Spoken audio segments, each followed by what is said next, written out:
Bapak Ibu, saudara-saudari, anak yang terkasih, para suster dan frater yang dikasih Tuhan,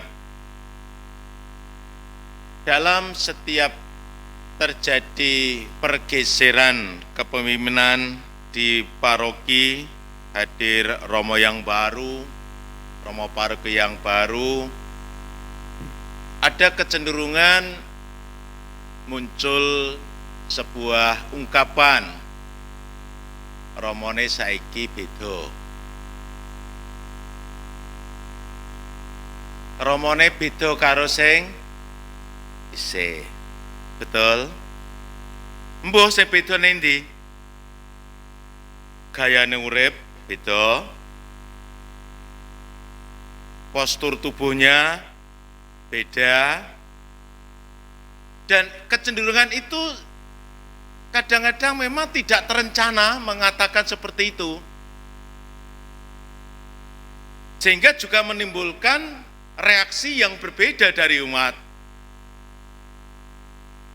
Kalau kebetulan romone yang datang itu cocok, romone saiki asik. Tapi kalau kebetulan datang romo yang tidak cocok, yang berbeda dengan konsepnya, lalu mengatakan, aku karo romo ini gak cocok. Males aku. Alergi kata Romo Joko. Wah, ini.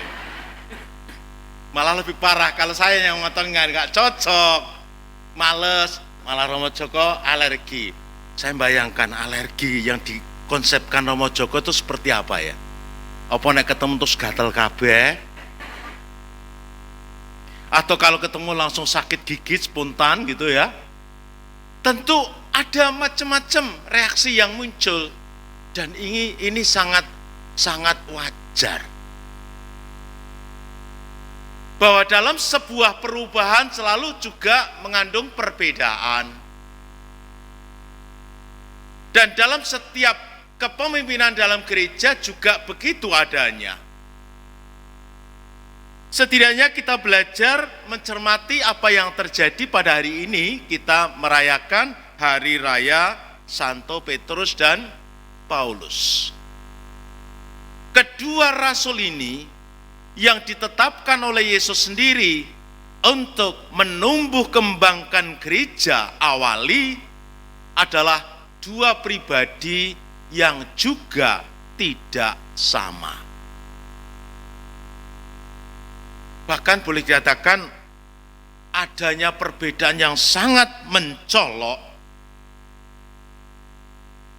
Meskipun demikian, dari keduanya yang berbeda ini dipanggil memiliki peran penting dalam gereja dan umat Kristiani pada komunitas Kristiani awali.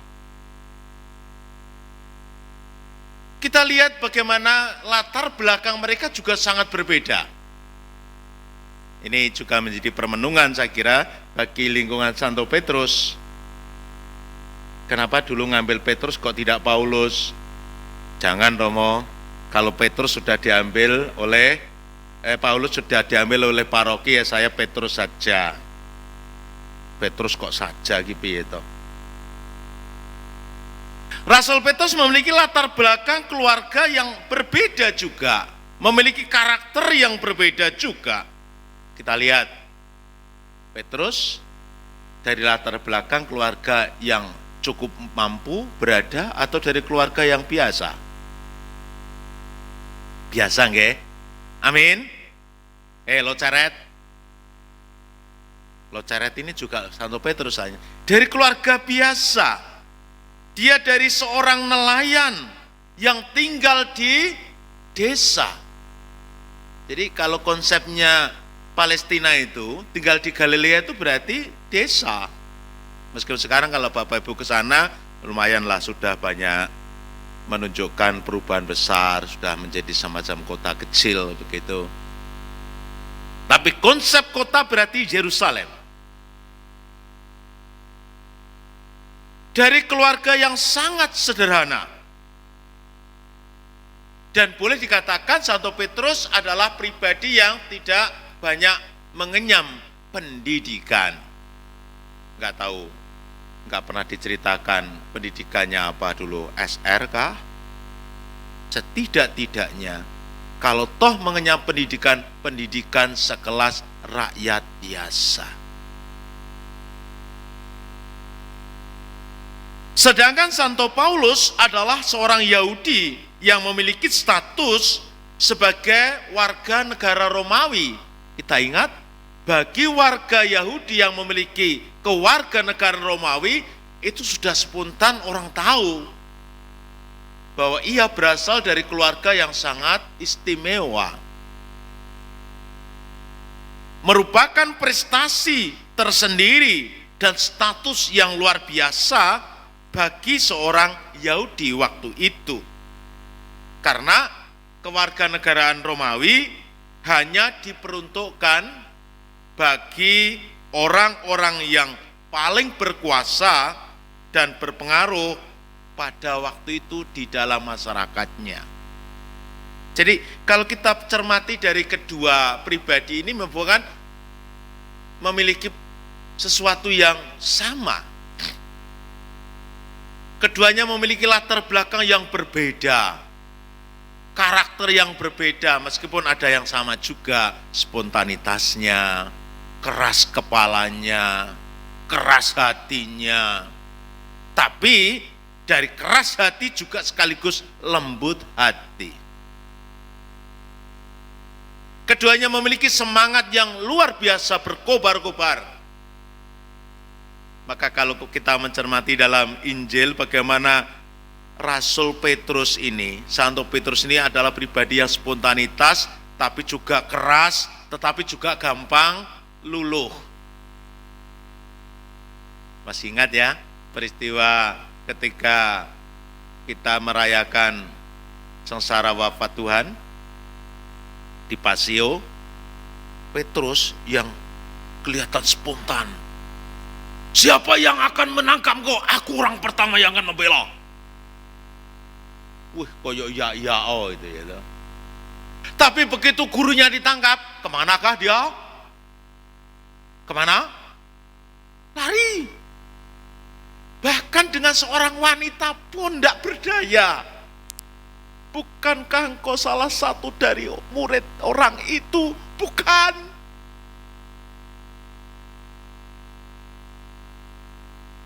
Setelah ayam jantan berkokok,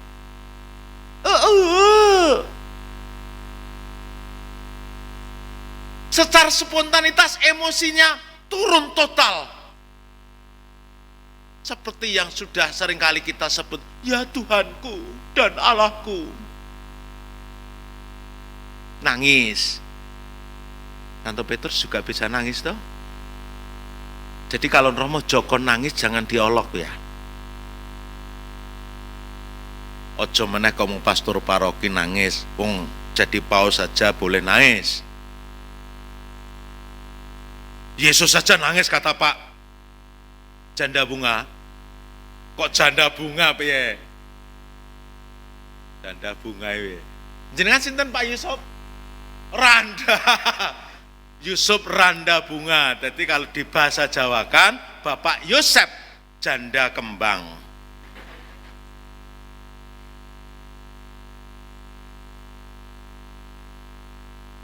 Jadi yang jadi janda kembang itu bukan hanya wanita, tapi juga Pak Yosep.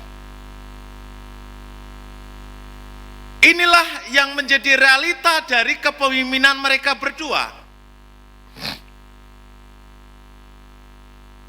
Tuhan mengutus Rasul Paulus untuk mewartakan kebenaran dan kabar baik Allah kepada bangsa-bangsa dan menjadikan banyak bangsa menjadi muridnya.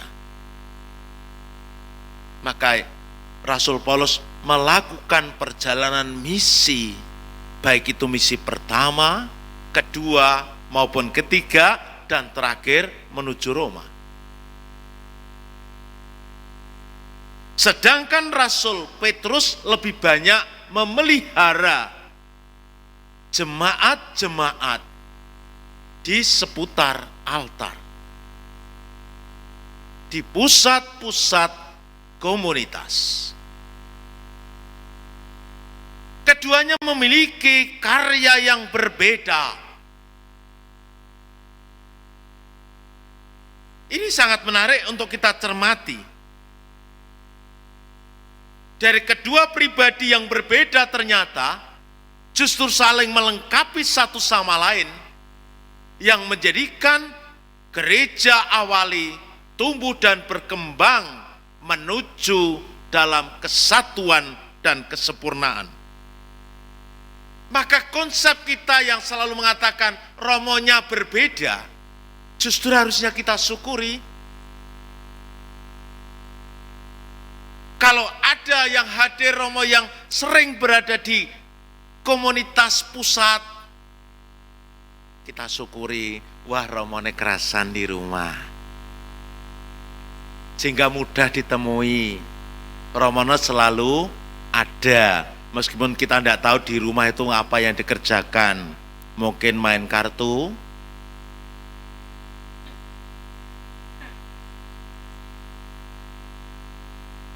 podo katanya, aku kan ngancani romo paroki ya. Atau mungkin baru saja mungkin punya hobi main catur, atau mungkin bisa aja beraktivitas hobine ngresiki kendaraan, rasah watuk. Kayak watuk tenanan poedo-edo kayak. Tapi mungkin juga bisa kita jumpai seorang imam yang hadir di paroki memiliki hobi yang berbeda. Hiking, touring, mancing, dan ing-ing yang lain. Ini juga sesuatu yang positif tentunya. Jenis orang seperti ini pasti akan mudah diajak untuk eksplorasi. Romo, ayo touring, kemana? Ke stasi, oke. Ayo Romo hiking, kemana? Ke Menara Babel.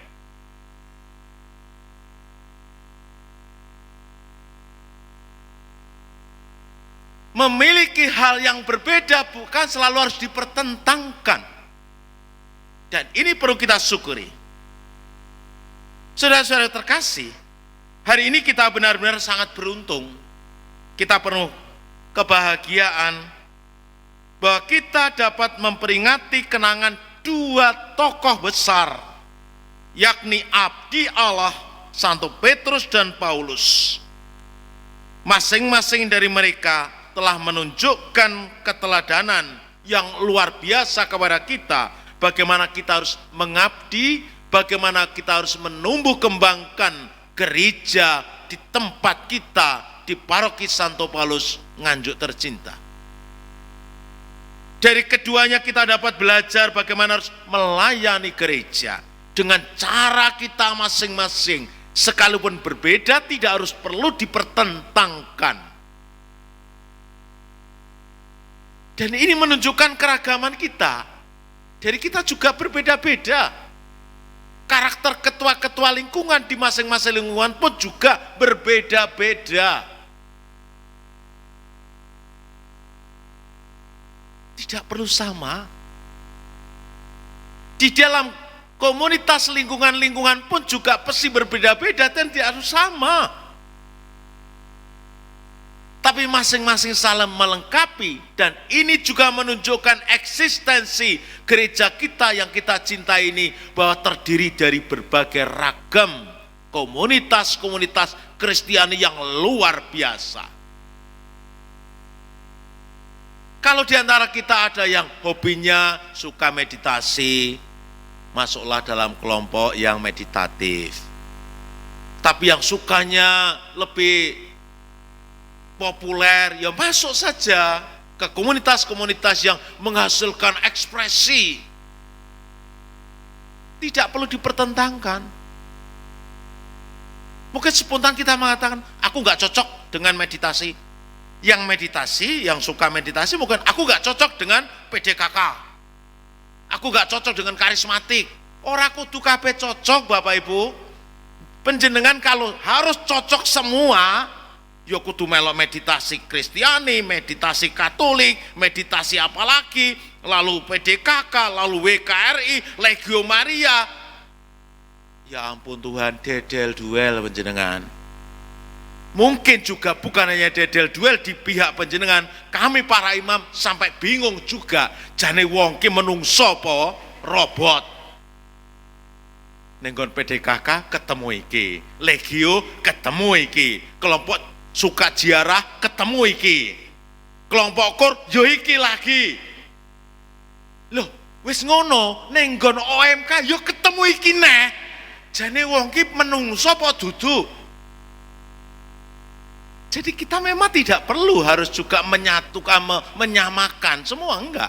Biarlah berbeda, biarlah memiliki nuansa yang berbeda, tapi yang berbeda itu justru saling melengkapi satu sama lain.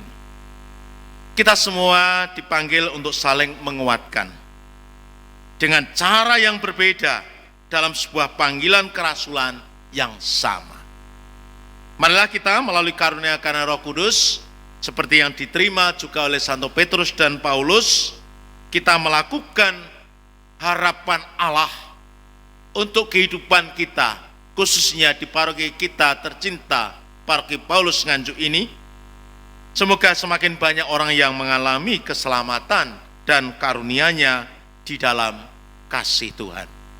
Berkatalah menyertai perjuangan kita.